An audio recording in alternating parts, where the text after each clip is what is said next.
నమస్తే, నా పేరు కిరణ్ మే. STV న్యూస్ కి స్వాగతం. ముందుగా హెడ్లైన్స్. విశాఖకు అంతర్జాతీయ ఖ్యాతి తెచ్చిన ఘనత టీడీపీ ప్రభుత్వానిదే.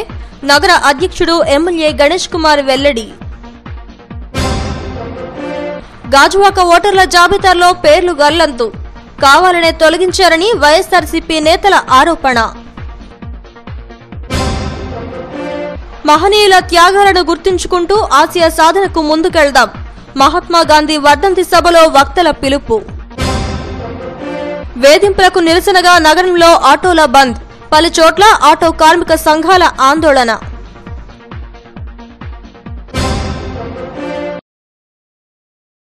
విశాఖ నగర కీర్తి విశ్వవ్యాప్తమైంది. ఇటీవల గ్లోబల్ సమిట్ కేటగిరీ IFRలు విశాఖ వేదికగా జరగడం విశేషం. టీడీపీ అధికారంలోకి వచ్చిన 2 ఏళ్లలోనే ఈ అంతర్జాతీయ ఖ్యాతి చేకూరిందంటున్న దక్షిణ నియోజకవర్గం ఎమ్మెల్యే వాసుపల్లి గణేష్ కుమార్ తో మా bureau chief Chittubabu face to face.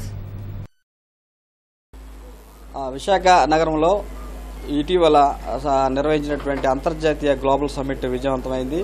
అలాగే విశాఖ నగరం కూడా స్మార్ట్ సిటీగా రూపాంతరం చెందుతుంది.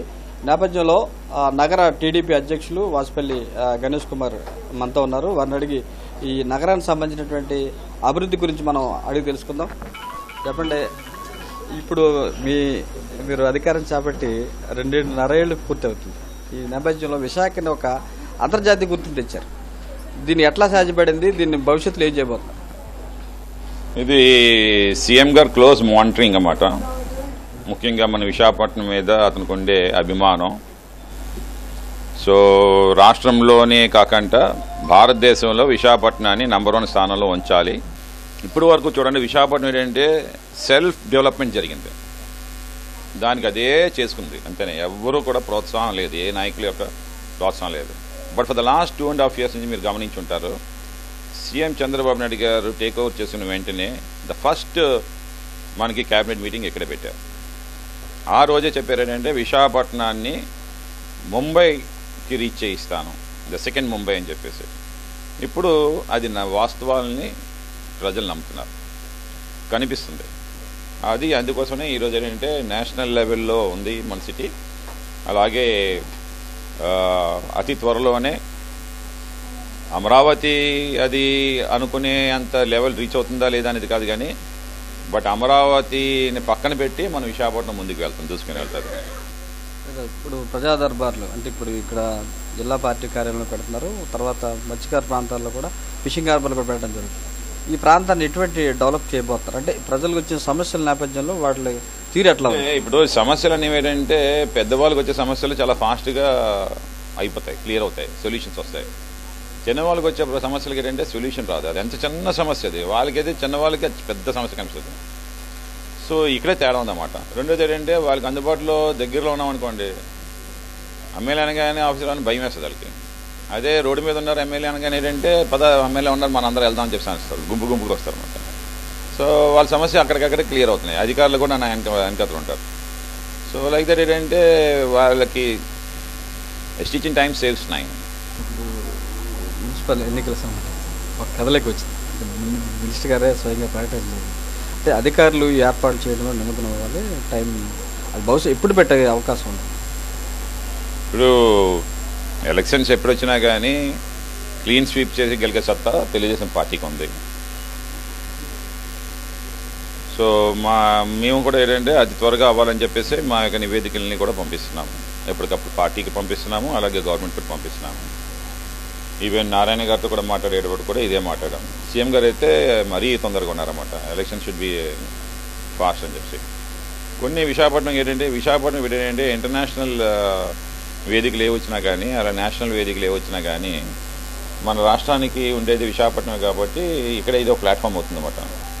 మరి అవన్నీ కూడా ఏంటంటే ఎలక్షన్స్ కోడ్ కూడా ఏంటంటే వచ్చిన తర్వాత కొన్ని నెలలు దానికి జాప్యం అవ్వకూడదు ఏ పని చేసినా. ఎందుకంటే ఎలక్షన్ అనగానే ఒక 2 నెలలు 3 నెలలు 4 నెలలు పనులన్నీ కూడా డిప్రైవ్ అయిపోతాయి అన్నమాట. ఆ పనులు మళ్ళీ జరగాలంటే మళ్ళీ 4 నెలలు తెరదవ్వాలంటే అప్పుడు కుండి పడుతుంది అన్నమాట. ఇలాంటివి జరగకుండా కూడా ప్లాన్ చేసుకొని వెళ్ళాలన్నమాట. ఏదైనా సరే ఎలక్షన్స్ జరిగితే మాకు కూడా పని ఒత్తిడి కొంచెం తగ్గుతుంది ఎమ్మెల్యేస్కి. ఆ భారం కూడా మేమే మోస్తున్నాం కాబట్టి సో అదే అతి త్వరలోనే ఎలక్షన్స్ అవ్వాలని చెప్పేసి మేము మా దగ్గర నుంచి రిపోర్ట్స్ కూడా పంపిస్తున్నాం. ఫిబ్రవరి 12 తోటి మనకి 5 ఏళ్ళు పూర్తి అయిపోయింది, పాలక మండలి లేదు. పాలక మండలి లేకుండా స్మార్ట్ సిటీలో కూడా డబ్బులు కూడా శాంక్షన్ అవ్వనేది ఒక ఇది ఉంది. అది ఎంతవరకు ఉన్నది? అవన్నీ టెక్నికల్ మ్యాటర్స్, అవన్నీ కూడా wrong notion occupied in the minds of the people అన్నమాట.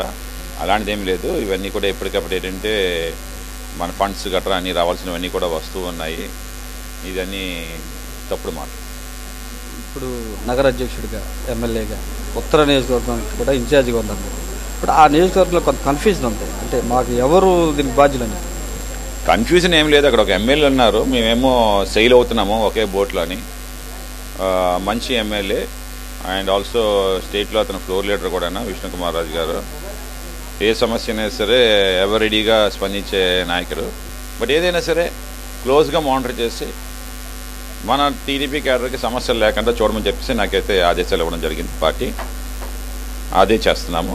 ఫైనల్గా చెప్పండి సార్, రేపు బర్త్డే, మీ ఎమ్మెల్యే గారి బర్త్డే ఉందని అందరూ కార్యాలు చెప్తున్నారు. ఈ సందర్భంగా మీరు ఒక కానుక కానీ ఏమైనా ఇవ్వబోతున్నారా? సిటీకి ఏం చెప్పబోతున్నారు? ప్రతిరోజు ఇది ఏంటంటే ఎమ్మెల్యే అనుకున్నప్పుడు కానుకలు ఇచ్చి ఎమ్మెల్యే తర్వాత ఏమో పుట్టినరోజు తర్వాత కానుకలు ఇవ్వకుండా ఉండడం అనేది కాదు. Development angle every day, every minute, every second మనం డెవలప్ యాంగిల్లో వెళ్తున్నాం. ఇప్పుడు డైలీర్ ఎమ్మెల్యే, ప్రజల సమస్యలు ఉంటాయి, అలాగే సిటీ సమస్యలు ఉంటాయి. సిటీ సమస్యలు క్లియర్ చేస్తే అది డెవలప్మెంట్ అవుతుంది. ప్రజల సమస్యలు క్లియర్ చేస్తే అదేమో ఇండివిజువల్కి వాళ్ళకి ఉపయోగపడతాం. ఇది నిత్యము ప్రజా సేవలుగా తాము నిమగ్నం అవుతామని ఈ సందర్భంగా విశాఖ సిటీని కూడా అభివృద్ధి చేయడానికి తాను శక్తివంతం లేకుండా కృషి చేస్తారని ఎమ్మెల్యే వాసుపల్లి గణేష్ కుమార్ చెప్తున్నారు. కెమెరా పర్సన్ శివతో చిట్టుబాబు, ఎస్టీవీ, విశాఖపట్నం. ఇటీవల విడుదల చేసిన ఓటర్ల జాబితాలో కొంతమంది పేర్లు గల్లంతయ్యాయి. దీనిపై గాజువాక నియోజకవర్గం వైకాపా నేతలు ఆందోళన చెందుతున్నారు. జోనల్ కమిషనర్ను కలిసి ఒక వినతి పత్రాన్ని కూడా సమర్పించారు. గాజువాకలో వైకాపా కార్యకర్తలను, నేతలను టార్గెట్ చేస్తూ ఓటర్ల జాబితాలో పేర్లు తొలగించారని నియోజకవర్గ ఇన్ఛార్జ్ తిప్పల నాగిరెడ్డి ఆరోపించారు. టీడీపీ నేతలే ఈ ఓటర్ల తొలగింపునకు కారణమని విమర్శించారు. తక్షణం తొలగించిన వారి పేర్లను వెంటనే జాబితాలో పొందుపరచాలని డిమాండ్ చేశారు. అన్ని పదవుల్లోనూ మేమే ఉన్నాము. మంత్రులు మావాళ్ళే, ఎమ్మెల్యే మావాళ్ళే, ఎమ్మెల్సీలు మావాళ్ళే, ఎంపీలు మావాళ్ళే, అందరూ మావాళ్ళే. కనుక మీరు చెప్పినట్టుగా మీరు చేయకపోతే మిమ్మల్ని ఇబ్బంది పెడతాం, ఇక్కడి నుంచి ట్రాన్స్ఫర్ చేస్తామని ఒత్తిళ్లు తీసుకొచ్చి ఆ రకంగా బెదిరించి కూడా చేస్తున్నట్టుగా మా దృష్టికి వచ్చింది. కొంతమంది బియ్యాల వాళ్ళు అయితే వాళ్ళు తెలుగుదేశం కార్యకర్తలు కూడా బియ్యాల వాళ్ళుగా వేసి వాళ్ళకు అనుకూలంగా ఉన్నటువంటి వాళ్ళు ఓట్లు ఉంచడం, వాళ్ళకి వ్యతిరేకంగా ఉన్నటువంటి పార్టీ ఓట్లు తీయడం అంటే ఇది చాలా దుర్మార్గమైనటువంటి చర్య. తెలుగుదేశం పార్టీలో ఉన్న కొంతమంది మాజీ అధ్యక్షులు మరి డిఎల్ వాళ్ళు ఇబ్బంది పెట్టి కొన్ని వార్డుల్లో 64, 62, 50, 51.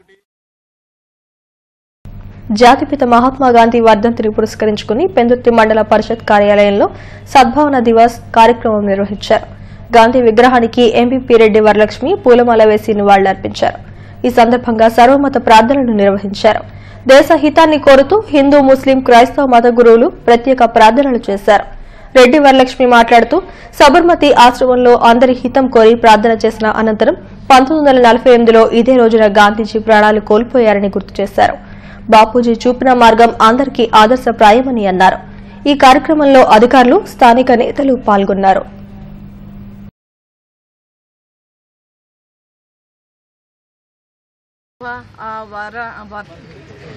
ఇక్కడ సర్వమత ప్రార్థనలు జరిపించుకోవడం, ఆయనకి ఘనంగా నివాళులు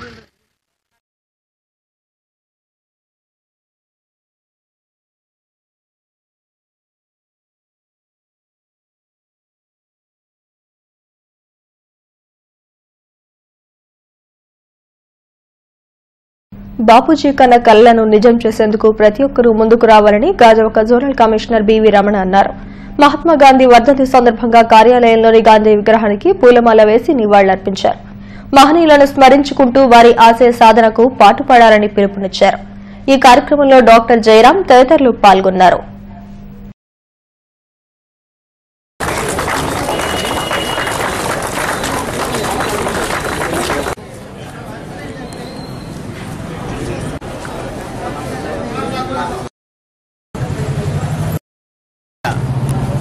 దేశానికి వినూత్న పంథాలో అహింస, సత్యం, ధర్మం, న్యాయం అనే అంశాలపైన ఆయన పోరాడి ఎటువంటి హింసా మార్గాలు తాగకుండా ఆయన స్వాతంత్ర్యాన్ని సముపార్జించాడు. అదే పాటలో అందరిని నడవమని చెప్పినటువంటి మహనీయుడు, మహాత్ముడు మన గాంధీ. ఆర్టీఏ అధికారులు అనుసరిస్తున్న తీరుకు నిరసనగా ఆటో కార్మికులు నగరంలో పలుచోట్ల బంద్ పాటించారు. ఊర్వశి కూడలి వద్ద పలు ఆటోలను నిలుపుదల చేసి నిరసన తెలిపారు. ప్యాసింజర్లతో వెళ్తున్న కొన్ని ఆటోలను నిలుపు చేయడంతో పోలీసులు అడ్డుకున్నారు. దీంతో కాసేపు వాగ్వివాదం చోటు చేసుకుంది. ఈ సందర్భంగా ఆటో కార్మికులు మాట్లాడుతూ రోడ్డు మీద వాహనం నడపాలంటేనే భయమేస్తోందని ఆందోళన వ్యక్తం చేశారు. ఆటో కార్మికులపై అకారణంగా అపరాధ రుసుములు వసూలు చేస్తున్నారని ఆరోపించారు. థర్డ్ పార్టీ ఇన్సూరెన్స్ తో పాటు పలు ఫీజులను పెంచి ప్రభుత్వం తమపై ఆర్థిక భారాన్ని మోపుతోందని ఆవేదన వ్యక్తం చేశారు.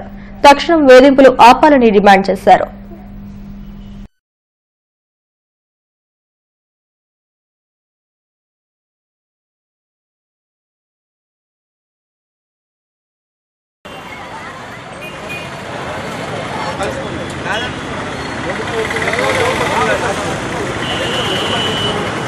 ఆర్టీఓ రేట్లండి, ఆర్టీఓ రేట్స్ తగ్గించమండి. ఏంటి లైసెన్స్ కావాలి?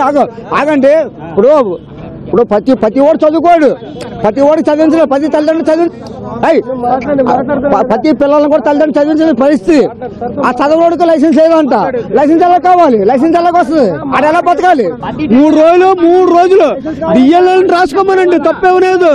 డిఎల్ ఉన్నాడు కూడా 3,000 రూపాయల కేసు ఎక్కడి నుంచి తెచ్చి కడతాము? పిల్లలు తాగడిట్టాలా? మేము రోడ్డు మీద రావాల్సి వస్తుంది. ఏంటండి ఇది? పెంట సిట్టింగ్ అయితే 100 రూపాయల కేసు, బలాడిది రోజు 1100 రూపాయల కేసు మా మీద సాధ్యం చేస్తారు. 3 రోజులు బండి లోపల వదిలేస్తుండ్రు.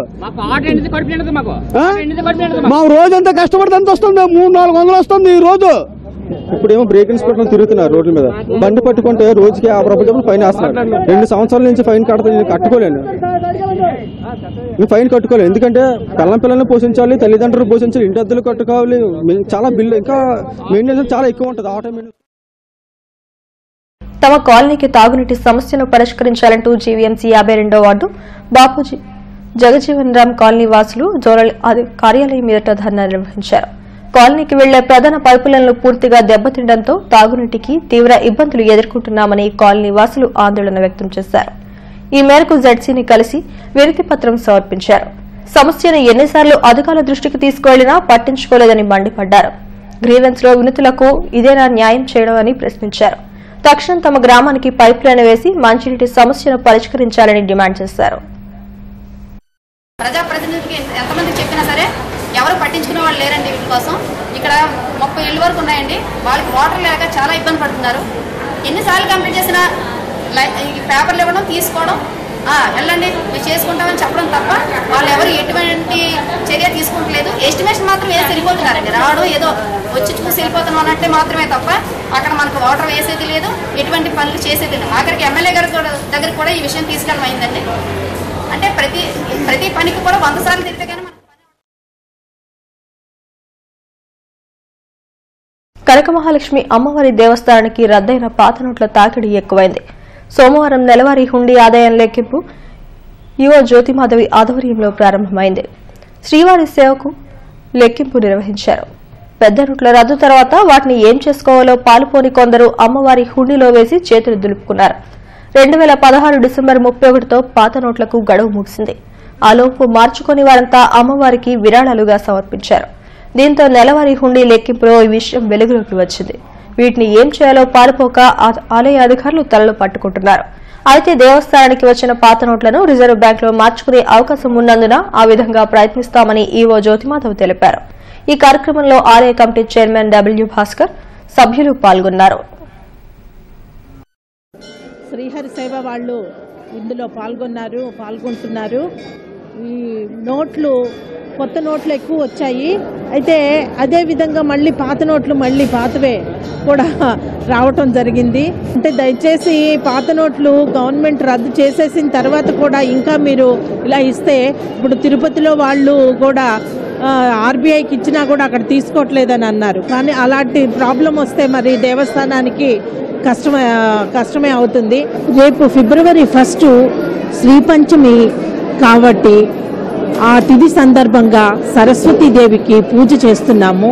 సరస్వతీదేవి పూజ రోజు భక్తులు పిల్లల చేత అక్షరాభ్యాసాలు చేయించుకుంటే చాలా బాగుంటుంది. దానికి మెయిన్ కౌంటర్లో వాళ్ళకి అప్లికేషన్స్ కూడా ఇస్తున్నాము. మార్గశిర మాసం సంతలంతా అయిపోయింది. ఇప్పుడు మళ్ళీ ఈ నెలలకి సుమారుగా వచ్చినటువంటి ఆదాయాన్ని అంతా కూడా హుండీలు ఓపెన్ చేసి ఈవేళ లెక్కించడం జరుగుతుంది. మరి రేపు మళ్ళీ ఒక చిన్న పర్వదినం వస్తుంది. రేపు 1వ తారీఖుని శ్రీ పర్వదినం అని శ్రీ పూజ అంటే ఆవిడ దుర్గాదేవి, ముఖ్యంగా చదువులు సరస్వతి ఆవిడ, ముఖ్యంగా అక్షరాభ్యాసాలు వగైరా పిల్లలందరూ కూడా చేయడం జరుగుతుంది. మేము ప్రజలకు కూడా విజ్ఞప్తి చేసేది ఏంటంటే పాత నోట్లు ఆల్రెడీ గవర్నమెంట్ తరపు నుంచి రద్దు అయినట్టుగా ప్రకటించడం జరిగింది కాబట్టి దయచేసి అవి వేసినా సరే అవి చలన నోట్ల కింద లెక్కగా ఉంటుంది కాబట్టి దయచేసి అవి పాత నోట్లు వేయొద్దని చెప్పి భక్తులకు మేము మనవి చేస్తున్నాం.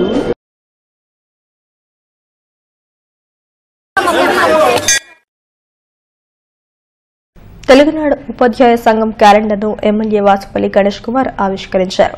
పార్టీ కార్యాలయంలో సంఘం నేతలు ఎమ్మెల్యేను కలిశారు. ఈ సందర్భంగా సంఘం రూపొందించిన క్యాలెండర్ను ఆయన ఆవిష్కరించారు. ఉపాధ్యాయులు ఎదుర్కొంటున్న సమస్యలు, పరిష్కార మార్గాల కోసం సంఘం నేతలను ఎమ్మెల్యే అడిగి తెలుసుకున్నారు. ఈ కార్యక్రమంలో సంఘం రాష్ట్ర నాయకుడితో పాటు జిల్లాకు చెందిన నేతలు పాల్గొన్నారు.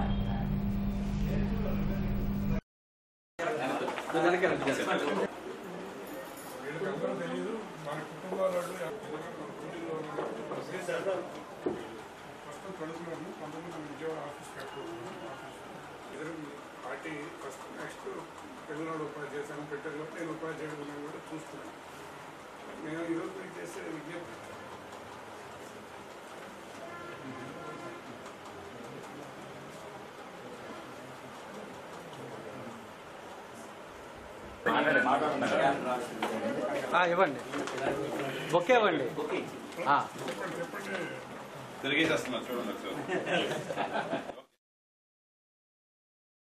బురుజుపేటలోని భావన ఋషీశ్వర ఆలయంలో మహామార్కండేయ గాయత్రి హోమాన్ని వైభవంగా నిర్వహించారు. పద్మశాలి సామాజిక వర్గానికి చెందిన వారంతా ఈ హోమంలో పాల్గొన్నారు. ఆలయ కమిటీ ఆధ్వర్యంలో ఈ పవిత్ర హోమాన్ని సాంప్రదాయబద్దంగా నిర్వహించారు.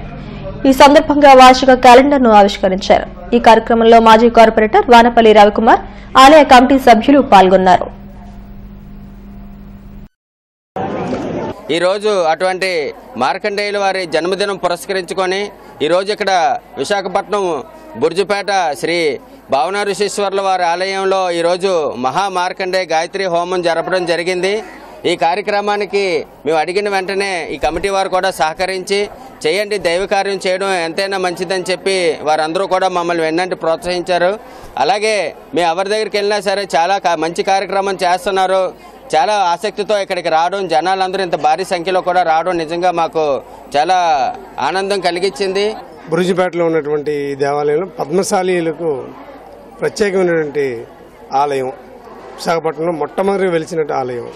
ఈ ఆలయంలో భక్త మార్కండేయ స్వామి వారి జయంతి చేయడం, ఆ జయంతి కార్యక్రమాల్లో పాల్గొనడం మాకు నిజంగా అదృష్టంగా భావిస్తున్నాం. ఈరోజు ఈ కార్యక్రమం చాలా ఘనంగా జరిగింది. అంతేకాకుండా ఈరోజు మా వీళ్ళందరూ కూడా చాలా ఉత్సాహంతో ఈ మార్కండేయ గాయత్రి మహాయజ్ఞంలో పాల్గొని, అలాగే ఈరోజు అన్నదాన కార్యక్రమం కూడా పెట్టడం జరిగింది. క్యాలెండర్ ఆవిష్కరణ చేసాం.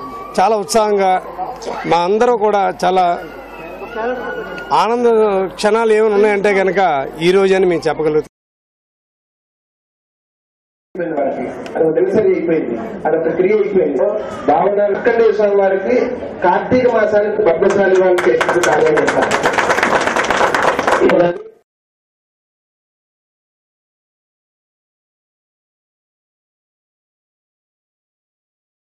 వేపగుంటలో నూతనంగా నిర్మించిన పైడిమాంబ అమ్మవారి ఆలయంలో విగ్రహ ప్రతిష్టాపన మహోత్సవం అంగరంగ వైభవంగా జరిగింది. తెల్లవారుజామున అమ్మవారికి ప్రత్యేక పూజలు, హోమాలు నిర్వహించారు. అనంతరం కలశ స్థాపన కార్యక్రమం జరిగింది. పెద్ద సంఖ్యలో భక్తులు అమ్మవారిని దర్శించుకునేందుకు క్యూ కట్టారు. వేడుకల్లో భాగంగా తిరువీధి ఉత్సవం నిర్వహించారు.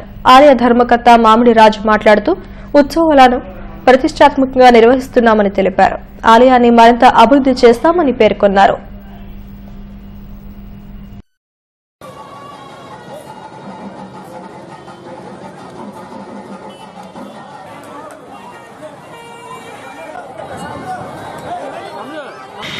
ఈ అమ్మవారికి బీఆర్టీసీ రోడ్లో ఆలయం పోవడం వల్ల చెప్పి మళ్ళీ ఈరోజు 6 నెలల్లో ఈ ఆలయాన్ని పూర్తి చేయడం జరిగింది.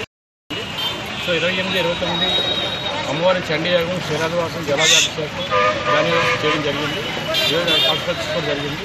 ఈ ఆలయానికి మన జిల్లా జడ్జి గారు అయిన జ్యోతిర్మయ్య గారు, పరిసర జిల్లా జడ్జి సత్యారావు గారు, బార్కోల్స్ మాజీ చైర్మన్ నరసింహ గారు, అలాగే మన ఎమ్మెల్యే బండి ప్రసాద్ గారు ఈ ఆలయం దర్శించుకున్నారు.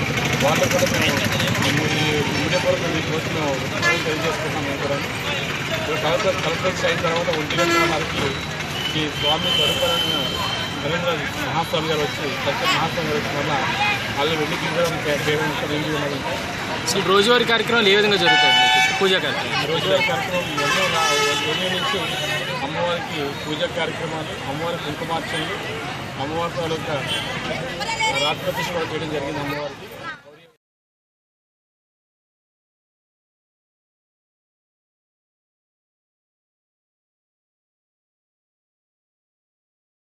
రాధాకృష్ణుల ఆలయ ప్రారంభోత్సవాన్ని పురస్కరించుకుని పెందుర్తి మండలం జంగాలపాలెంలో రాధాకృష్ణుల ఊరేగింపు ఘనంగా జరిగింది.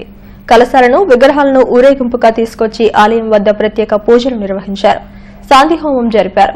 ఉత్సవ వేడుకల్లో జంగాలపాలెం, సరిపల్లి, గొల్లలపాలెం గ్రామాల ప్రజలు హాజరయ్యారు.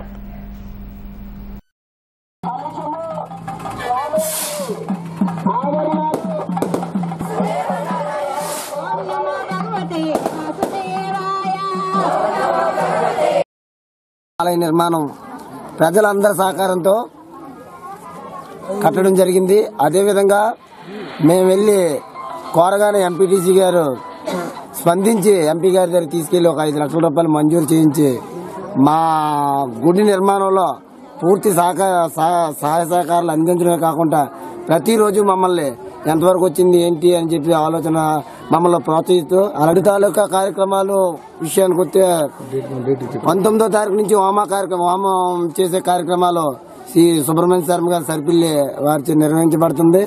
రేపు 1వ తారీఖు నుంచి 3వ తారీఖు వరకు 3వ తారీఖున ప్రారంభోత్సవం. ఎంపీ ధోబీఘాట్లను మూసివేయడం పట్ల రజకులు ఆందోళన వ్యక్తం చేశారు. అగనంపూడి పరిసర ప్రాంతాల్లో రజకులు కులవృత్తి చేసుకుంటూ జీవిస్తున్న వారే అధికంగా ఉన్నారు. అయితే ఇటీవల ఈ ధోబీఖానా మూసివేయడం పట్ల సర్వత్రా ఆందోళన వ్యక్తమవుతోంది. వెంటనే కులవృత్తిని చేసుకునేందుకు వీలుగా ధోబీఖానాలను అందుబాటులోకి తేవాలని రజకులు డిమాండ్ చేస్తున్నారు.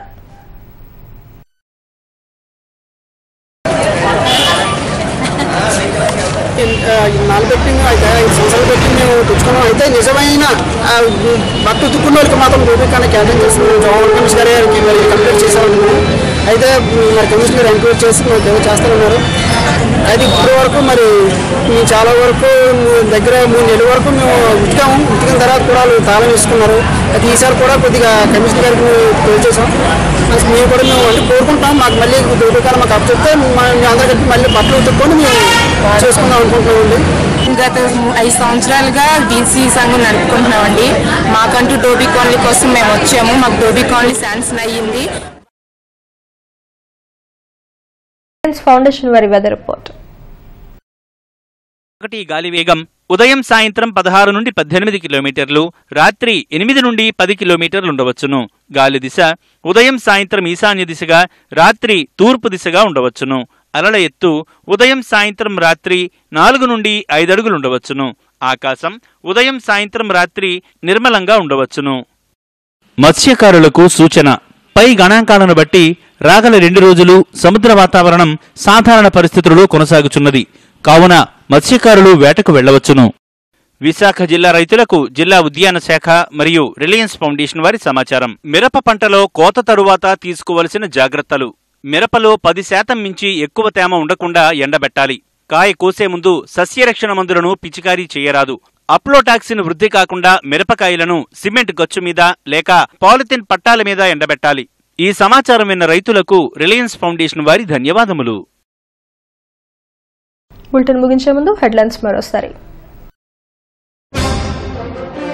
విశాఖకు అంతర్జాతీయ ఖ్యాతి తెచ్చిన ఘనత టీడీపీ ప్రభుత్వానిదే. నగర అధ్యక్షుడు ఎమ్మెల్యే గణేష్ కుమార్ వెల్లడి. గాజువాక ఓటర్ల జాబితాలో పేర్లు గల్లంతు, కావాలనే తొలగించారని వైఎస్ఆర్సీపీ నేతల ఆరోపణ. మహనీయుల త్యాగాలను గుర్తుంచుకుంటూ ఆసియా సాధనకు ముందుకెళ్దాం. మహాత్మా గాంధీ వర్ధంతి సభలో వక్తల పిలుపు. వేధింపులకు నిరసనగా నగరంలో ఆటోల బంద్. పలు చోట్ల ఆటో కార్మిక సంఘాల ఆందోళన.